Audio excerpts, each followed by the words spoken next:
Okay, 11 to 11:45. From dumpster fire to detection, Paige Glave.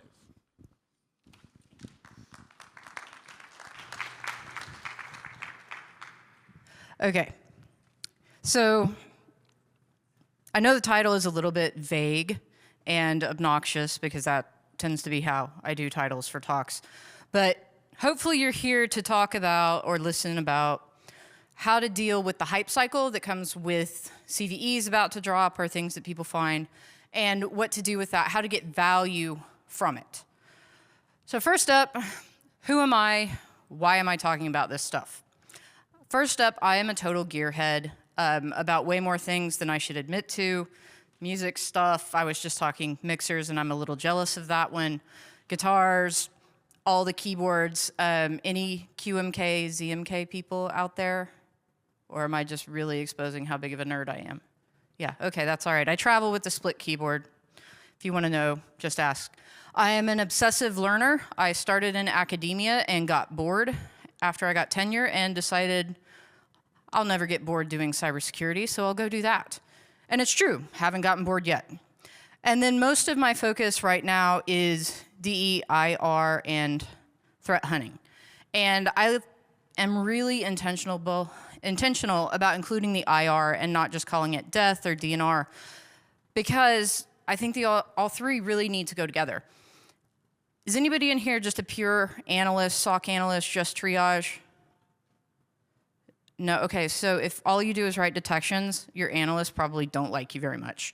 Because in my experience, people who only write the detections and never have to deal with them on the back end tend to give you vague titles and a lot of information that you can't immediately take action from. This happened. Something did something. And it's like, well, what's the context? What else happened around it? And if you've worked in a small shop where you're responsible for all of the things and you write this and then you triage it, you kind of hate yourself. Because you're like, why did I think saying somebody logged in was sufficient? Because now you have to go digging and find out why you thought this was important enough to detect on or fire an alert on. And when you've set it up to go off in the middle of the night, you really, really hate yourself. Not that I've ever done that, but it happens. All right, so who are you people? Anybody out there massively experienced detection engineer? Okay, so some of y'all, this will be seriously old hat, and you can feel free to correct me or think I'm crazy, probably both. Anybody who really wants to be a detection engineer, trying to get into that space, learn a little bit about it? Okay, good. SOC analysts. We just established, okay, so we do have some people who are dealing with the result of what we write. And just, yes, you're here because you had to find something to do at 11 o'clock on day 2. Yeah, a little, like, I don't know what I'm doing. There was coffee nearby and I stumbled in. I got lost in George R. Brown. I've gotten lost both days already. I still haven't gotten this place figured out. So there should be something for everybody, because I sometimes think my background in academia is a benefit. Sometimes I think it's a drawback, because I do think a little bit differently, approach things a little oddly. And it's just, it's fun. I'm one of those weird people that you get into the IR thing, and I've been told, like, will you please turn off your camera? You look entirely too happy while you're doing this, and you're freaking the compliance people out. And I'm like, no, this is awesome. They're like, seriously, I need you to look like you're concerned. I'm like, I am concerned, but this is fun. And my boss is like, okay, I need you to, like, chill or turn your camera off. I'm like, camera off. Because it is fun, right? Do y'all have fun in IR situations? Or am I really just, yeah. The people who are really IR people are like, we don't want to admit it, but yes, it is super fun. And everybody else looks at us like, y'all are crazy. Yeah, it's fun. It's like a competitive sport. And I think that's part of why I like it. So if you want to go hands-on, because we will, depending on how many rabbit holes I decide to go down and how fast I decide to talk, we should have a good amount of time at the end to do some hands-on stuff with this. But if you do want to go hands-on, we're going to use the Panther analysis repo. So however you clone things, go ahead and pull that down. You do need Python, so you can pip install the Panther analysis tool. That's your information. I'll give you a little bit of time on this slide to pull the things down. A couple things about why we're using this. This is a publicly available repo, has all of Panther's detections in it. They're a SIM. Panther's detections are Python-based, which means you can do a lot of ridiculous stuff with it. All of your exceptions can live in one place, and you can import them to all the detections that you need. And you can change them, and then they're changed everywhere, which is incredibly nice for those of you who have experienced the pain of having to go detection by detection and change all of your exceptions. And I'm sorry for those of you who I've just given massive flashbacks, because it's not very enjoyable. If we had a longer extended time period, we'd also look at setting up scanners, tools to do this. That's a YAML-based one, that if you are a Signal rule type person, that's a good open source option. They've got a couple different repos that you can mess around with, practice detections. And then one of the reasons I like both of these for people who are working towards detection engineering, because both the tools and the rules are public. You can see them, you can test them. You learn a lot about how to write good detections and then how to also test them. Because for me, as a detection engineer and the response person, I never want a detection going into production that has not been tested thoroughly, because alert floods suck.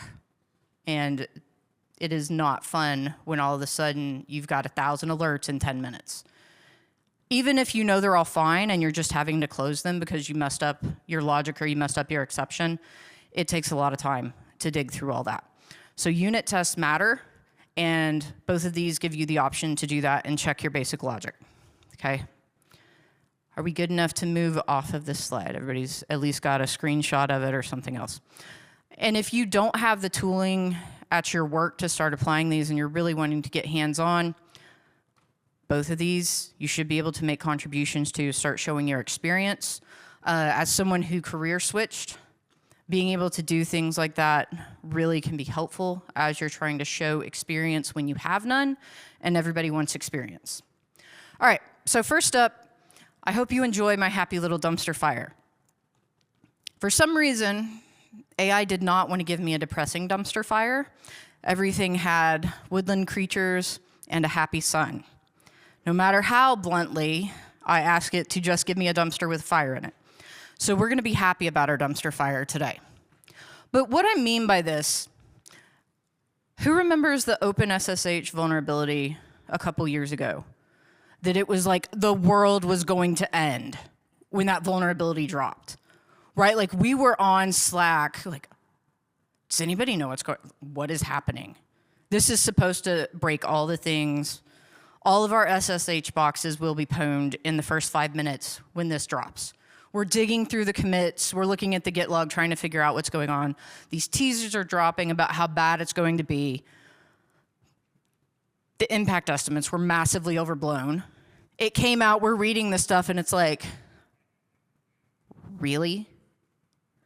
You have to have this very specific configuration, which if you had in your environment, I'm very sorry. This did suck for you. But pretty much nobody that I talked to had it. And it was a little frustrating to deal with the hype. And then the drop where we're like, ooh, this is going to be fun. And then it was like, well, that was boring. I mean, there was yay, we're not in trouble. But in the rush to identify the IOCs, the indicators of compromise, get the information, dig through it, look at the revision, see if it changed the impact any. There was the yay, this doesn't matter. Also a little disappointment because we like what we do and it's a competitive activity. But it's also not great for our cortisol levels, right? It's not good for your sleep cycle. It's not good for your stress levels. So how do you manage that cycle, right? Especially with the news and the ridiculousness as things go right now. So managing it. Please work with your compliance teams or your legal counsel or your comms people, whoever they are. I hope they're not also you, to set expectations for security inquiries. I really love getting asked about, were you impacted by this CVE when the CVE won't be out for a week? And I'm like, I don't really know how it's going to impact us because it's not out yet.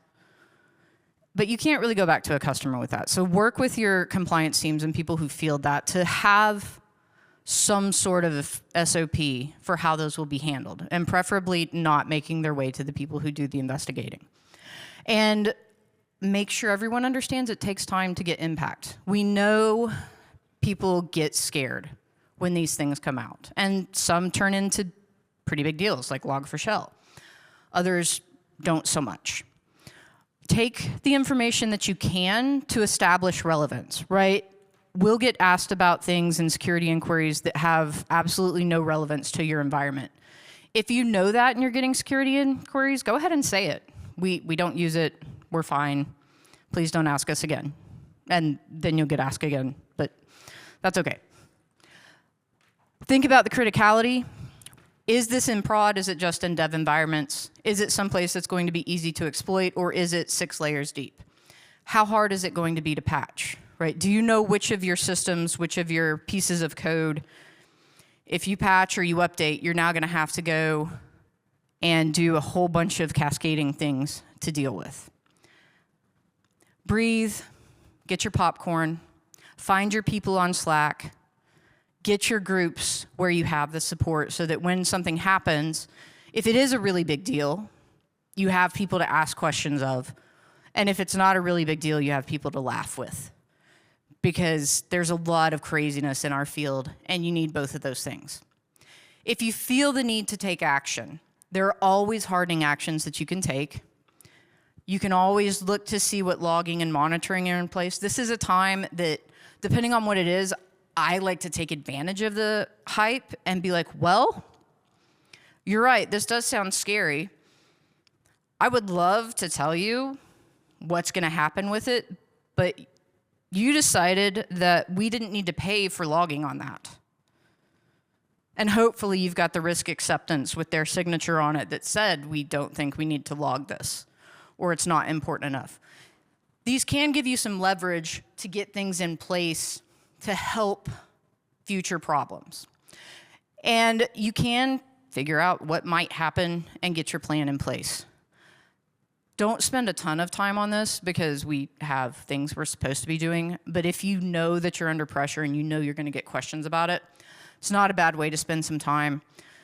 Game planning is not bad, pre-planning is not bad, but don't let the hype cycle dictate your workload.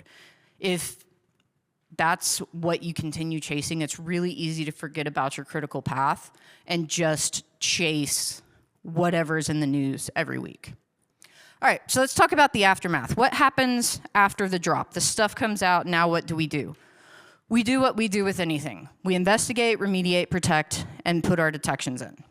So first up, we do the investigating. Read the original research. Don't just go to the Hacker News blurb.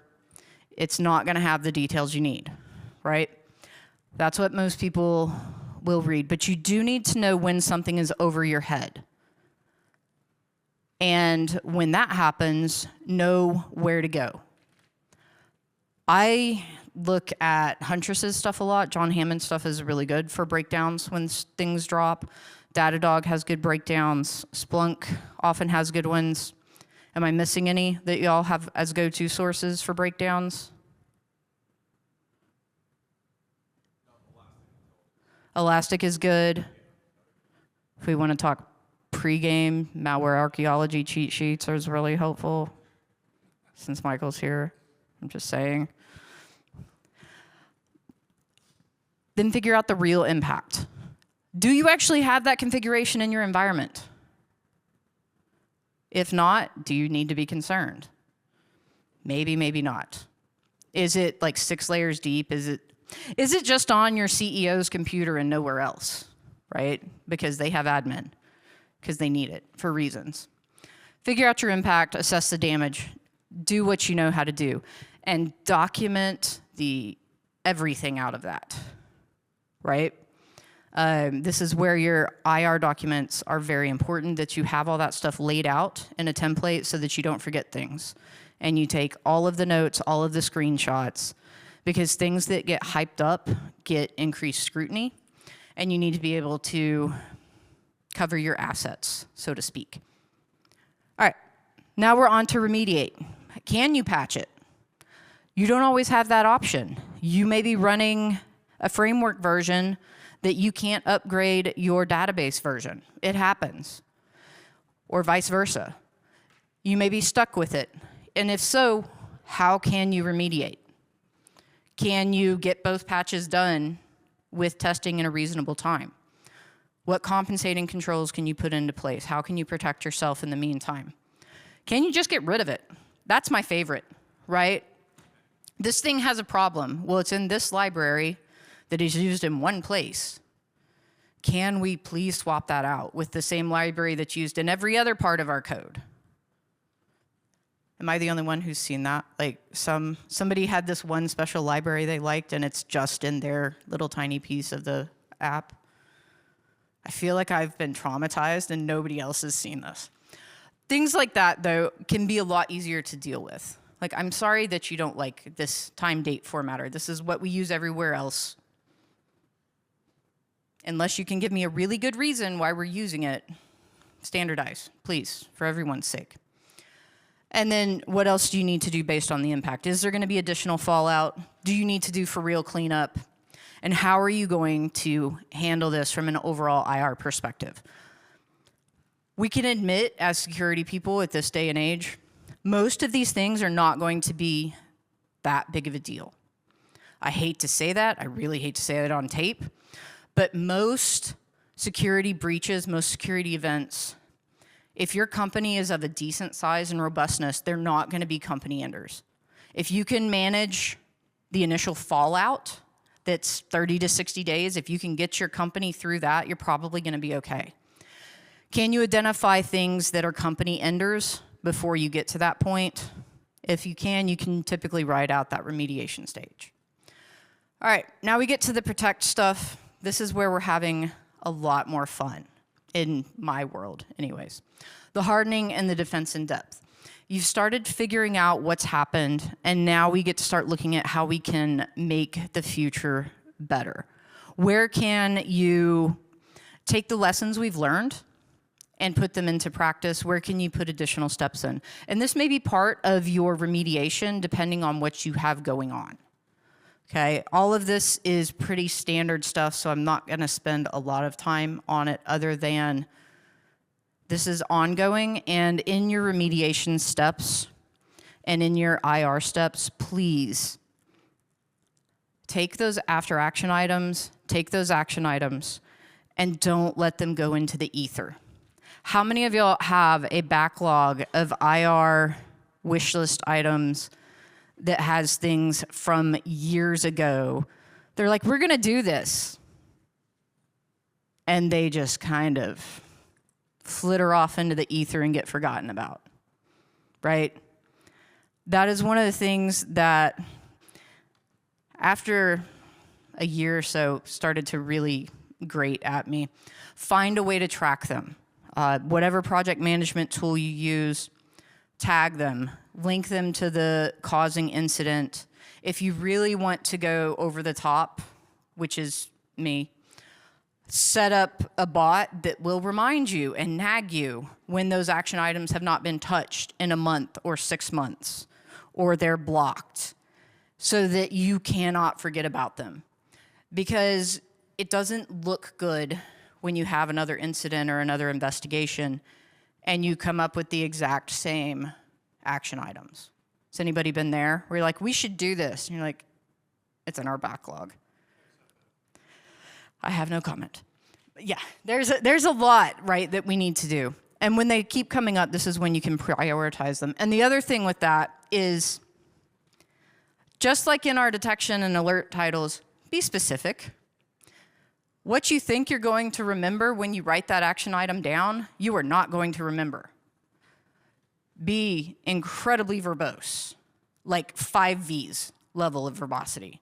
because what you have fresh in your mind right now, when you come back to it in a month or 6 months, or another team picks up, they're not going to know. They don't want to look in your head, and you don't want them looking in your head. So put all of those details in there. It's even better if you can assign ownership at the AAR, or the after action meeting, right? And get those on a specific backlog.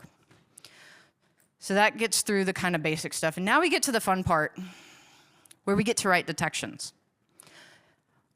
Ideally with this, we're going to go higher up in the pyramid of pain. Show of hands, pyramid of pain is familiar to about half of us.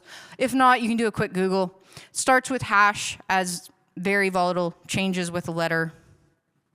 Super annoying to rewrite for all the time, and goes up to TTPs with an aggressive capital there. Should be lower, but I was being aggressive apparently. And we want to focus on the higher end. I will say that sometimes when you've got something in the wild that is being consistent with a lower level TTP or with a lower level indicator, it's fine to write something for that, right? Sometimes we want to alert on IPs, or we want to alert on a domain or a hash. There are times that that's a worthwhile detection. When I'm doing that though, I want to put those in a single place that I have, single file, and it's easy to edit, right? And I would highly recommend commenting why it's in there and giving it an expiration date. Because otherwise they go on there and they're still there 5 years later and nobody knows why. It's like, why are we alerting on this random AWS IP that's showing up in my logs every day? Has anybody seen that? The Log4j ones did that forever in some alerting platforms, and we're like, that was 2 years ago. I don't want to see that anymore. They have rotated. Please stop. Make it someplace where you can rotate, give them a life, and get rid of them at some point. All right? All exceptions should have a lifespan and a review span. Make sure that you note that.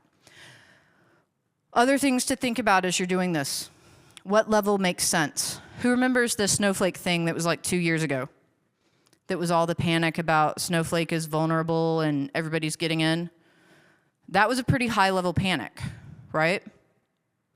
There was a lot of speculation about what was going on, and what did it turn out to be? Does anybody remember? Cred stuffing, cred reuse. Not on Snowflake. They have gotten way more aggressive about making their customers turn on 2FA now, which is a good lesson for all of us. But what level makes sense? That one had a very, very unique user agent that I would feel comfortable using as a detection indicator now. It's not safe for work or family, so I'm not going to say it, but you can Google it and find it. Are there existing detections that can be modified? Do you know your detection corpus? Do you know what's in your detections? For those of you using a SIM in your everyday life, do you know what the logic looks like behind the detections that you see? Can you, off the top of your head, think about how you could look at indicators of compromise and what detections make sense to add them to or to clone and edit? Yes, no, maybe. That's really important. That's another good thing about detection as code. When you have your detection in code and you can search your repo for event names, users, things like that, it makes finding your detections that you can morph way easier than when they're just in a UI. I'll not soapbox on that because we would be here for way longer than we have, but detections as code can make this cycle a lot easier. And are there any exceptions needed? I can pretty much guarantee you the answer is yes. There will be exceptions needed. Please do not put a detection into prod without looking for those exceptions, because you will regret it a lot and not be very popular if you're not the one dealing with the aftermath. So find the exceptions, find what's normal. And this is where the in-house security team becomes so important. You should know what's normal in your environment. So when you start looking and doing your log analysis, your threat hunting type activities to find your detections to make, you know what's normal. You know these user agents, you know these usernames, you have an idea of the context. So as you're building your detection, you know, okay, this is what my exception needs to look like. Or you know you're looking at it and going, oh crap, that's not this, but this is also not good, right? Sometimes you're looking for something and you find something else that is also not good. And then you get to go on another fun adventure. So that's where we're going with the detect piece. And now we get to have fun. So in the, if you do a quick web search for Tales from the Cloud Trenches, the attacker doth persist too much. This is where we're going to kind of go hands-on for a minute. We've been far enough out from the snowflake thing that it's not as fun to do. This one's relatively recent, and Datadog does a good job with their write-ups of giving you all the pieces that we need to do detections. So if you want to do the hands-on piece, you can go ahead and find this article. If you don't want to do the hands-on piece, you can just kind of hang with us as we walk through, okay? So once you've got this article up, just do a quick skim. And what's really nice about Datadog is they tend to put like a cheat sheet at the bottom with, here are some detections to think about from this. Don't just go straight to the cheat sheet for this. I totally do when something actually drops and I need to make a detection, but not for this. And while you're finding and starting to look at that, a couple of things just to manage all of this stuff that you need to manage. I use an app called Reader and Readwise that I highlight in, and it will export my highlights into Obsidian or other Markdown formats. So I can then share that with teammates, I can share that with other people, so that if we need to get things made or I need to get them up to speed on something, I can just give them the bullet points, essentially, of things like this to get the detection made and get on our way. So personal knowledge management, PKM, is a really big deal. And for what we do, dealing with ridiculous amounts of threat intelligence and ridiculous amounts of things that we have to process and keep a hold of, if you don't have a system for managing the things you have to remember, strongly consider how you can do that. All right, does everybody have the article? Who wants to find the article? Yes, no, something. We're sleeping. It's time for lunch. All right. So just flipping through it, what is like an easy indicator, something that you might want to do a quick log search for that would be unique?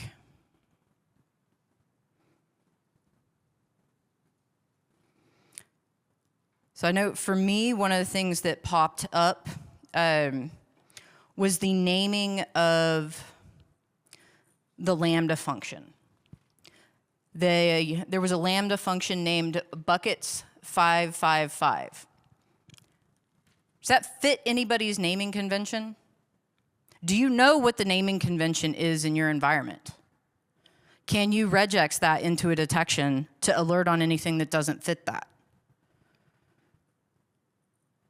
Does that make a more robust detection than searching and making a detection for buckets 555? Does that kind of make sense in how that approach takes an initial indicator and then expands it for your environment? The other benefit of going into something like regex to look for things that don't match your pattern, we have environments where people can pretty much go nuts, right? And you have ridiculous sprawl. We don't so much care about that going on in that environments, but you do have prod environments where you want everything neat and tidy. Applying a detection like that to prod, and anytime something gets spun up that doesn't match your normal convention, and getting an alert on that can be incredibly helpful. Because then you find out you have permissions that I did not think you had. right? Have you ever found that when something weird gets turned up and you're like, how come you could do that? And you find lingering permissions or other things. It's also useful to start tracking down resources that you just don't need anymore. Things that got spun up 6 years ago for testing and never got killed, right? Nobody has that in their environment, just me.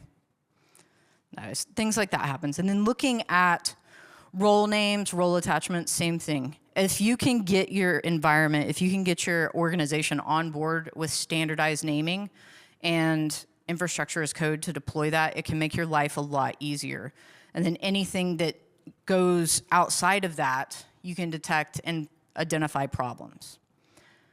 All right, anything else as you're going through that looks like something that could be fun to detect on or interesting? Things that you might not see in your environment.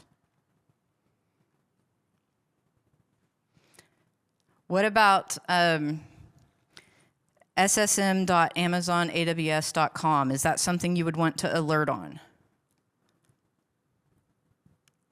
In and of itself, please say no.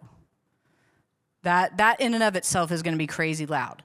But could you alert on disabling AWS service access? Yeah, especially from unknown people or from outside of a certain group, and disabling things that you want enabled, right? Those are things that help keep your organization secure. So any of those likely should light up like a Christmas tree because you have those in place for a reason.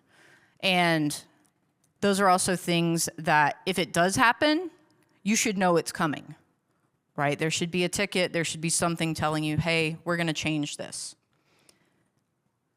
Groups called secure, user called secret. That goes back to our regex for naming again. If you look down at the detection opportunities, I like this because it gives you some different things to think about. Okay, creation and modification actions of a login profile. If you have the Panther repo still up as you were doing this, you can search in that and plug in any of the things we've talked about, right? So you could search for login or profile in the repo to see if there's a detection that you could build off of that. If I remember right, there should be. You can look for administrator access, SES full access, any of these things. How do y'all feel about alerting on unusual login locations? Geolocation of IPs. Depends on the, how do y'all feel about impossible travel alerts? This is that's like a hot button item. Good signal, is it always a good signal? VPN can be problematic? Okay, so last week, this is my favorite false positive ever. I get a detection, impossible travel alert. This person logged in from Europe at this IP. 2 hours later, they logged in from Dallas, Texas at this IP. Y'all, it was the same IP. And I'm like, I'm sorry, what? I'd seen it before, but something was going on last week with the geolocation and info. I was getting just repeated same IP false positive. I'm like, well, either somebody's doing a campaign to really mess with some geolocation activity, or I don't know what's going on. But that's also something that I knew because I had my IP in the detection title, right? It came through right away, and I could see that IP is literally the same thing. Why is this alerting? Something is messed up. Does that mean I just ignored the alert? No, I panicked at first and went, what the heck, and went digging through the logs to make sure everything looked okay. After the third one, I was like, okay, somebody's having a bad day. We're not going to worry about that too much. But it's It's things like that that give you the context that make the signal kind of interesting. And can impossible travel be a really good signal? Yes. If you have a company with a single base, really strong signal. If you have a remote company that does a lot on VPN, it can drive you crazy. Can you allow list IPs? Can you do things to make it easier? Can you make it into a good signal? Yes. Are there still times that it's gonna make you a little wondering what your life is about? Yeah. But that's also what saved queries and enrichment automatically and IR automation is for. Okay. What about fun things like getting federation ticket tokens with high privileges? Do you know how to look for that? Can you find that in your logs right now? This is the other game I like to play with myself as I'm going through this, is looking at this and going, do I know how to find this in my logs right now? Can I go and identify that? Can I go find this without having to go look at what the documentation is? Like, do I need to go to the schemas to find these things? And then at the end, you've got the full IOC list, which is really helpful to do your threat hunting. Right, if you are in the middle of something and you know that you've got these things in your environment, scrolling down to those IOCs to do your threat hunting is very understandable and a very good idea. Okay, does anybody have something out of this article that they would like to talk about, look at? Did they find a Panther detection that you want to modify? Because you could go modify it and submit a PR, and they're slow to approve sometimes, but it's a good open source contribution. Nothing on that. All right, so the other thing that I will say on using this approach, don't just look at it as, what can I do to deal with this problem?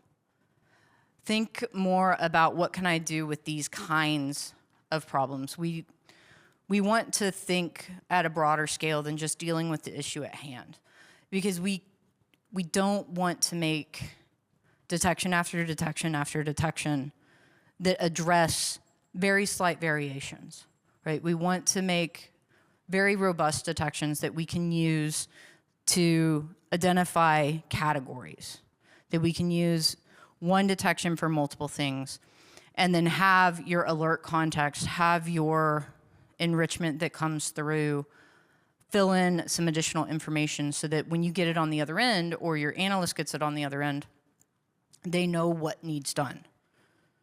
And it is totally fine to have detections firing just to give yourself operational context, right? Sometimes, especially if you're new at a company, turning on detections on certain things so that you know what normal looks like is totally okay.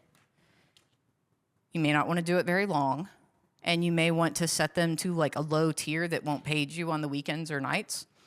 But it can be a really good way to get familiar with the environment and learn what's going on without having to have dedicated threat hunting time, because a lot of us are working with lean teams, and it's hard to dedicate time to threat hunting. Make sense? All right, so with that, any questions, items for discussion, topics for panic? I haven't seen any reason to panic today, but I haven't gone through all of my TLDRs yet, so I may have missed something. Or is everybody ready for lunch? I haven't heard what lunch is, so I'm super curious. I hope it's food. It may be Coke for me, but there will be food too, I hope. That was scary. That one was crazy. Did y'all read that one? Anything that says Cisco to me is always equal parts interesting and terrifying, because there's so much Cisco stuff out there and so much of it is legacy and not getting updated ever.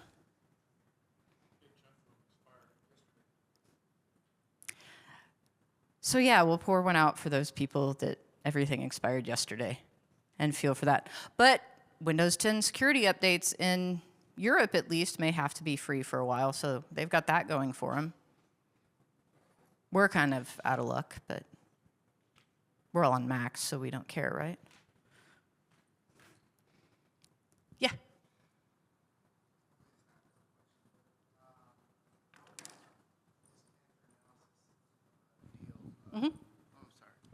This Panther analysis deal, does it only work with only Python? Could I integrate it with maybe C# or another program? So the way that the Panther, so Panther is a sim as a company, and their detections are written in Python. You can write them in YAML, like they have a basic format in YAML. I don't think you can integrate it with anything else. That's just the language that they use. Okay. I don't know of any vendor using C# for detections. As far as I know, detections are basically YAML, SQL-ish, SQL-adjacent piped languages, and yeah, YAML, Python, SQL-ish. Did I miss any?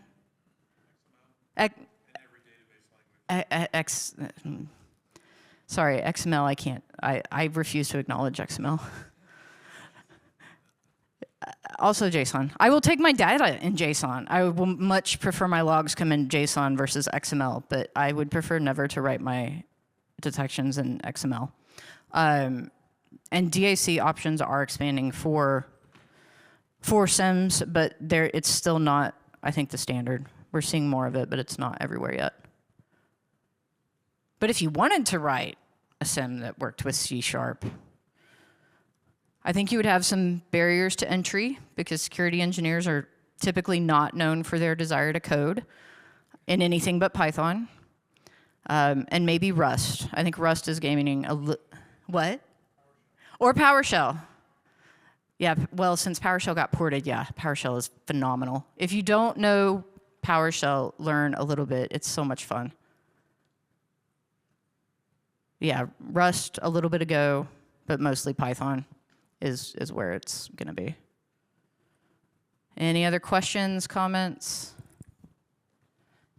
That's where you can find me. I'm not, since X became X, I'm not on there very much anymore, but I occasionally am on both that and InfoSec Exchange. And then LinkedIn is pretty easy to find me. But thank you all for coming. I hope you're enjoying the conference. And enjoy lunch.